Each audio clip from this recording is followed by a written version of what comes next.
কাছে আসুন। আসসালামু আলাইকুম ওয়া রাহমাতুল্লাহি ওয়া বারাকাতুহু।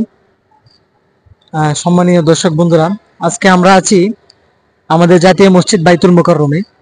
বাংলাদেশের মাধ্যমে শ্রেষ্ঠ মসজিদ বলা চলে, বা সুন্দর দিক দিয়ে, সব দিক দিয়ে বাইতুল মুকাররম হচ্ছে ন্যাশনাল মসজিদ বাংলাদেশের মধ্যে।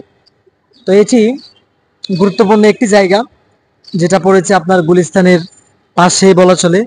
এখন বর্তমানে তার পাশ দিয়ে ওইদিকে মেট্রো রেল হচ্ছে, ওটা একটু দেখো। মেট্রো রেলের একবারে তার দক্ষিণ গেটের সাথে পড়েছে। এবং মসজিদে আমরা আছি উত্তর গেটে, ঠিক না? এটা হচ্ছে উত্তর গেট। মনোরম একটা পরিবেশ। তো আমরা চাই, আল্লাহ পাক রব্বুল আলামিন যেভাবে কোরআনের মধ্যে বলেছেন, ইন্নাল মাসাজিদা লিল্লাহ, মসজিদ হচ্ছে আল্লাহ। সামনে আসো। ঠিক এরকম ভাবে আমরা এটাই চাই যে মসজিদে আল্লাহর বিধান মতো পরিচালনা হোক, মসজিদে কোনো স্বৈরাচারী এবং মসজিদের মধ্যে কোনো ব্যাঘাত সৃষ্টি না হোক, মসজিদ সুশৃঙ্খল ভাবে চলুক, মসজিদ কমিটি যোগ্য লোককে এখানে বসাক, আমরা এটাই চাই। তো এই জন্য এই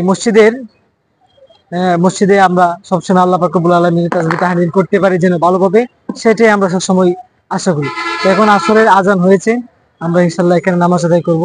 সকলের জন্য দোয়া করি। দেশ বিদেশে যারা আছেন তাদের সকলের জন্য আমরা দোয়া করবো। সবগুলো একটু তাহলে দেখাও, চলো দেখে।